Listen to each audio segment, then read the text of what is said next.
Elementos personalizáveis no Bubble.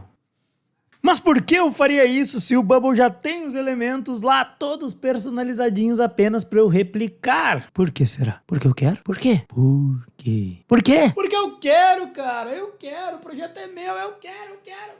Você nunca precisou no seu projeto, por exemplo, montar um drop-down onde você precisasse de informações como imagem, texto e alguma outra variante? Ou você nunca se deparou com a situação de implementar uma dica de campo, tipo um tooltip, no seu projeto? Ou ainda, o fato de os elementos prontos que vêm do Bubble não ter todas as condicionais visuais que eu gostaria?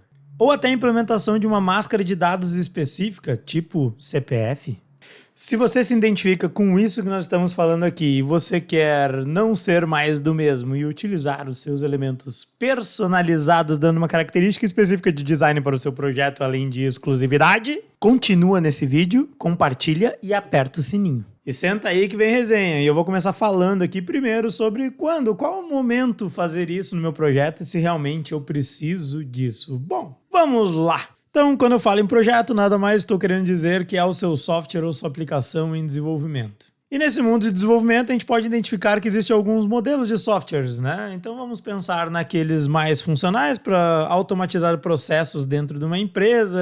E é justamente aqueles tipos de software que tem carência, né? Com essa questão de experiência do usuário. Afinal, eles querem resolver um problema muito específico e não estão ligando muito para essas questões de design e usabilidade. Um bom exemplo disso seria um sistema de fluxo de caixa, onde eu vou estar ali registrando lançamentos e despesas e olhando uma tabelazinha com as contas que eu paguei ou deixei de pagar. Esqueci de pagar o cartão.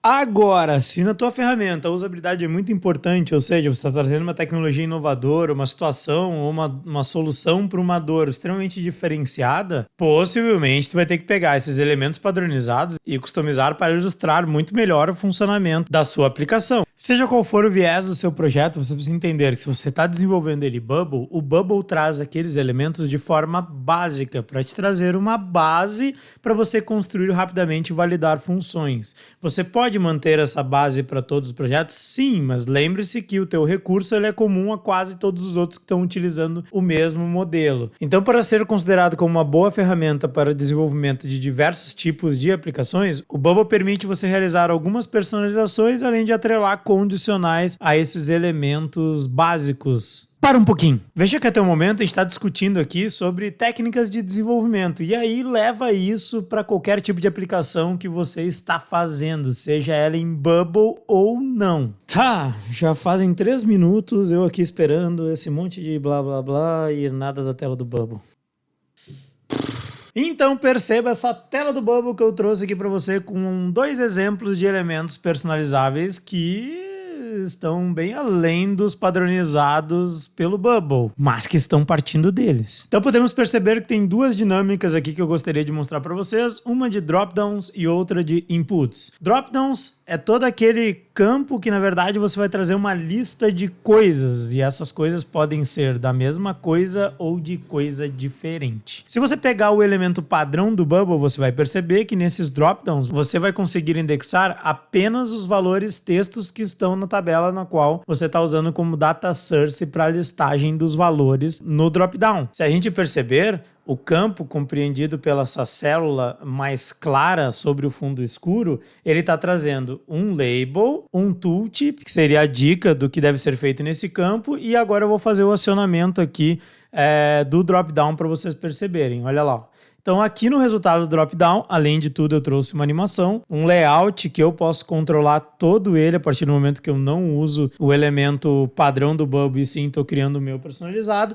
E nos resultados vocês podem perceber que eu coloquei ali o nome do estabelecimento, trouxe as letras iniciais do mesmo, como também poderia ter trazido a foto aqui no caso do estabelecimento. Então perceba que eu consigo customizar o resultado da listagem praticamente com todo e qualquer elemento básico que eu tenho na própria base de ferramentas do Bubble. Será que agora começa a fazer sentido esse vídeo? E agora eu dei um zoom na tela para você que é ceguinho e não consegue chegar muito bem às coisas, e também para deixar em foco esses dois drop-downs para eu explicar mais uma coisinha agora mais técnica. Bom, então vamos ver agora o comportamento dele. O comportamento ele tá da seguinte forma: quando eu passo o mouse em cima de uma determinada área, ele carrega um grupo repetidor. Sim, um grupo repetidor. Ah, Thiago, mas o grupo repetidor aí quando eu mandar carregar, ele vai procurar numa tabela, aí não sei o que lá, não sei o que lá, não sei o que lá. Respira, meu querido. Existem várias formas de você trazer dados para dentro de um grupo repetidor. E é da mesma forma como o elemento principal de dropdown do Bubble faz. Então, se lá vai existir um delay, aqui também. E aí eu vou deixar uma dica expert. Quando você utiliza um grupo repetidor, você pode parametrizar o loading no drop-down, não. E voltando aqui para a tela, Thiago ainda não explicou para nós por que tem o modelo 1 e o modelo 2. Eles são diferentes? Não, gente, eles basicamente são iguais. O que muda? Muda a forma como eu imputei o dado dentro do grupo repetidor. Então lá, ó, no modelo 1, este modelo de drop-down está carregando os dados a partir do acionamento, ou seja, quando você passa o mouse aqui na área que eu determinei, ele carrega essa listagem. Eu esqueci de mostrar, mas olha que legal. Eu seleciono aqui, olha o que ele faz lá. Outra coisa que o drop-down também não faz, eu deixo marcado, ó, na célula qual é aquela que está marcada no valor do drop-down. Tá vendo? Bom, vamos ao modelo 2. O modelo 2, o que tem diferente é a forma como o dado está chegando lá. E aí, eu jogo esse dado numa custom state. E aí você pode amarrar essa custom state em diversos momentos. Pode ser na leitura de uma área através do mouse, pode ser no page load ou qualquer outra condicional que você conseguir gatilhar o estado customizado de uma state. E é nesse momento que eu abro aqui o editor para mostrar para vocês como é que eu construo esse tipo de coisa, ou esse tipo de drop-down. Basicamente, eu utilizei elementos como grupos, padrões, que organizam os elementos como se fossem dentro do campo. Por questão de organização, eu dou a nomenclatura do grupo pai desse elemento como campo, e aqui tem campo 1, 2 e 3, para depois eu poder organizar isso melhor e achar eles corretamente no workflow. E aí eu acionei aqui na tela um grupo focus que está na camada overlays, porque ele sobrepõe aos outros, e a partir desse grupo focus, que eu deixo ele referenciado ao elemento input 1, eu começo então a construir as funcionalidades aqui dentro desse grupo focus, das quais eu insiro um grupo repetidor, que eu vou trazer os valores dinâmicos que eu desejo para dentro daquele drop-down, né? Além disso, fora desse grupo, do grupo repetidor, eu criei um outro grupo que eu chamo de option clear. Ele vai ter basicamente a função de limpar o valor, que no caso eu teria selecionado anteriormente. Para complementar, eu vou mostrar para vocês como é que eu criei o layout de dentro aqui do grupo repetidor, né? Então basicamente eu crio uma célula chamada um grupo, né? Eu insiro um grupo e chamo esse grupo de gOption, né? Indexo ele no data source principal desse grupo repetidor, que nesse caso seria estabelecimento. Crio uma condicional de mudar a cor do fundo, né? Caso o mouse passar em cima, então this group is hover, e também customizo uma custom state, né? Que está aqui presa no campo 1, onde eu digo que se o estabelecimento escolhido for o estabelecimento dessa célula, então ele vai ficar marcado como claro. E é assim que eu monto aquela dinâmica que vocês viram anteriormente, de deixar a célula corrente, né, o registro, a linha corrente ali, como aquela que foi selecionada. Então, onde que eu coloco essa custom state para poder fazer esse referenciamento e, inclusive, também trazer o valor que está marcado? No grupo campo, eu criei uma condicional chamada estabelecimento escolhido. E aí ele não é uma lista, ele é apenas um valor. A partir do momento que eu clico aqui nesse grupo, né, que ele tem um workflow lá setado, que nós já vamos ver isso, eu clico nesse grupo, ele alimenta essa custom state que está aqui no campo 1, dizendo que então o estabelecimento selecionado é esse que vem dessa célula que eu cliquei. Além disso, neste mesmo componente, neste mesmo campo, né, eu coloquei a dinâmica do tooltip que está representada por esse ícone. Basicamente, ele não tem ação nenhuma, ele é apenas o referenciador para um outro grupo focus, né, que eu criei com o conteúdo do tooltip. E agora vamos então ao workflow para a gente perceber como as coisas acontecem. Primeira coisa, como eu faço o acionamento do campo, né? No caso aqui, como eu faço para que a partir do momento que você passe o mouse acima de um determinado elemento, ele abra ou gatilhe a ação que traz esse grupo focus com o drop-down. Vamos lá. Primeira coisa, esta é exatamente a ação que vai fazer com que aquele grupo drop-down que eu configurei para trazer os valores desse drop-down apareçam na tela. E essa ação está orientada da seguinte forma: quando o input 1 is hover, e aí no caso essa ação poderia ser tanto no input como no grupo campo como um todo. Então, quando o input 1 ou campo is hover, ou seja, quando o mouse passar acima dele, o que eu quero que o sistema faça? Eu quero que você anime, traga de forma animada para a tela o G-Drop MD1, que é lá o meu grupo focus, que refere-se aos registros dinâmicos desse drop-down do campo 1.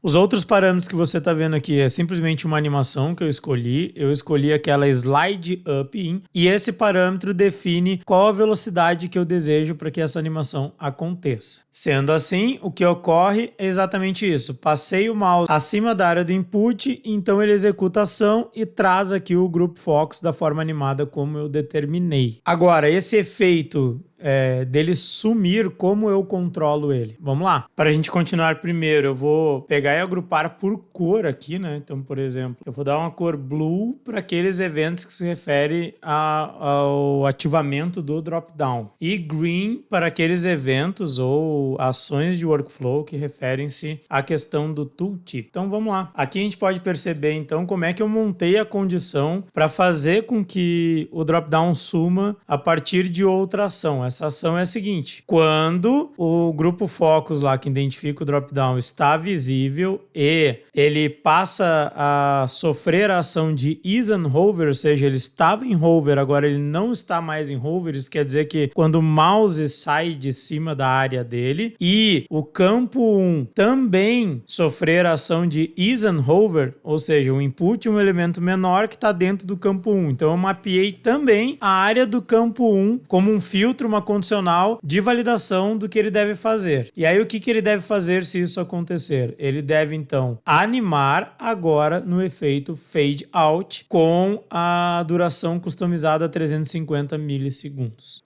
Ufa!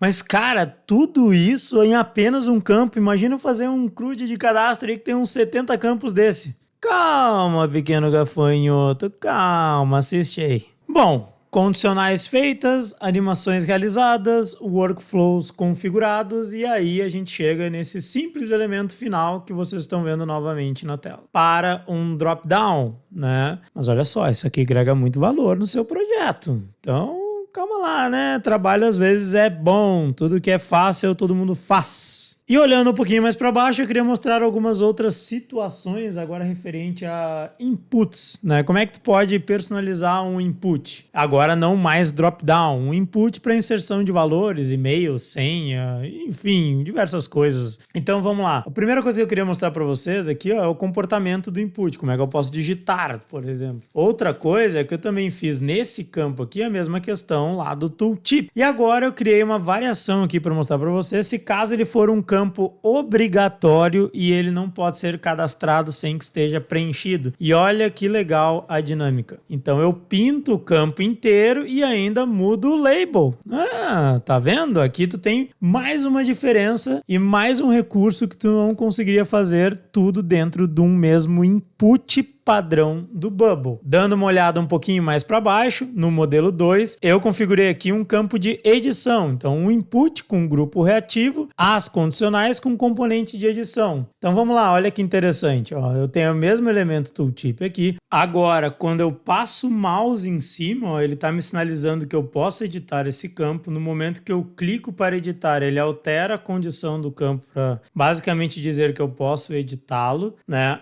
Assim como quando eu altero o valor, ele identifica que o valor já não era mais o mesmo, não era mais o valor anterior, e me muda o ícone me dando um sinal de que eu posso salvar. E aí, quando eu clico, salvo, ele automaticamente trava a edição do campo novamente. E aqui embaixo a mesma coisa para o CNPJ, só que agora utilizando um mask input aqui, uma máscara de CNPJ, e que aqui também tem uma dinâmica interessante. Se eu for editar e tentar deixar o campo em branco, olha lá, ó, ele fala que esse campo é obrigatório e não vai deixar, então, eu salvar o campo, né? Então aqui quando eu preencho o valor, ele identifica que o valor não é mais igual ao anterior e me dá a opção de salvar. E novamente, se eu deixar em branco, ele desabilita a opção de salvar, tá bom? Então esse é um exemplo de condicionais que tu pode ter através de um input customizável, tá? Ou seja, do input que não é o padrão do Bubble. Aí eu vi vantagem, hein?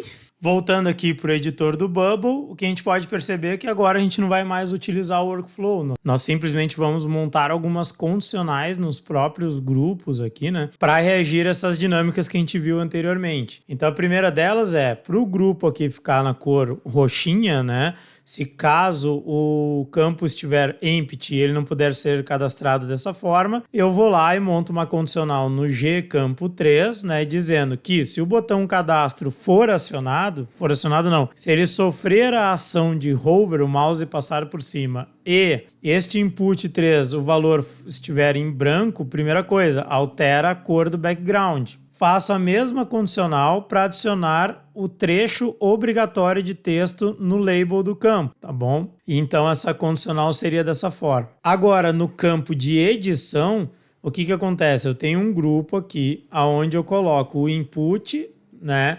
E o ícone um do lado do outro, e as condicionais do ícone são essas, tá? Para vocês entenderem como é que ele aparece. Primeiro, se o grupo is hover, então o grupo é onde está o próprio ícone e o input, ele sofrer uma ação de hover, o que eu quero? Eu quero que esse elemento seja visível, né? Se você está editando esse campo, eu gostaria que a cor fosse mais clarinha, por exemplo, tá? E esse elemento continua sendo visível. Agora, se o valor do input 4 não é o valor daquele que eu determinei na setState lá, que é o estabelecimento nome, por exemplo, você sugere o ícone checkbox aqui com a cor laranja. E se o valor 4 estiver em branco e o parâmetro customState do campo 4 estiver editando yes, então deixe o ícone roxo e ele passa a não ser mais clicável. Então podemos perceber que aqui no campo 4 eu coloquei também uma custom state que vai marcar se aquele dado então está sendo editado ou não. Então ela chama editando, um booleano sim ou não, ele abre sempre na condição de não. Ao primeiro clique do botão editar, eu simplesmente mudo a custom state para yes, e isso fará com que o campo aqui também obedeça a essa custom state e passe a ser editável. Por quê? Porque enquanto a custom state do grupo 4, aqui do campo 4, está como não, ele vai obedecer essa condição de disable, de não poder ter seu valor alterado. E a partir do momento que eu altero, né, para enable, ou seja, desmarco a opção disable, ele passa a ser editado. E é assim que eu faço a manipulação desses recursos nesse tipo de input com edição inerente a ele. Meu pequeno gafanhoto, chegou a hora. A hora? Que hora? A hora de você entender que, na verdade, você vai ter trabalho apenas uma vez e depois você pode utilizar esses padrões visuais ou esses elementos customizáveis de forma replicável. E isso é mais simples do que você pensa. Basta você pegar aí a telinha onde você construiu o seu design system. Design system? Cara, isso vai ser assunto para um próximo vídeo. Voltando aqui, você vai pegar esse elemento que você padronizou aqui no seu design system e vai converter ele em reusável. Perfeito? Quando você fizer isso, ele vai guardar todas as configurações que você realizou aqui dentro de um elemento que você pode reutilizar. E aí ele vai aparecer aqui do ladinho. E agora, quando você for fazer um formulário de 400 campos, o que você vai fazer? Você vai pegar os seus inputs e vai inserir eles na tela dessa forma. Olha lá, ó, quantos você quiser, tá bom? Acabou. Tá bom, eu sei que você curtiu esse conteúdo e que você queria falar mais sobre isso, mas olha só, deixa para um próximo vídeo, né? E aí eu gostaria de lembrar, se esse conteúdo foi efetivo e eu tenho certeza que agora você vai aplicar essas técnicas no seu projeto, não esquece depois de comentar aqui embaixo. E é aquele negócio, cara, se inscreve no canal, marca o sininho, compartilha esses conteúdos, porque no fim é importante outras pessoas saberem disso também. E é isso aí, meu amigo, personaliza, é muito melhor.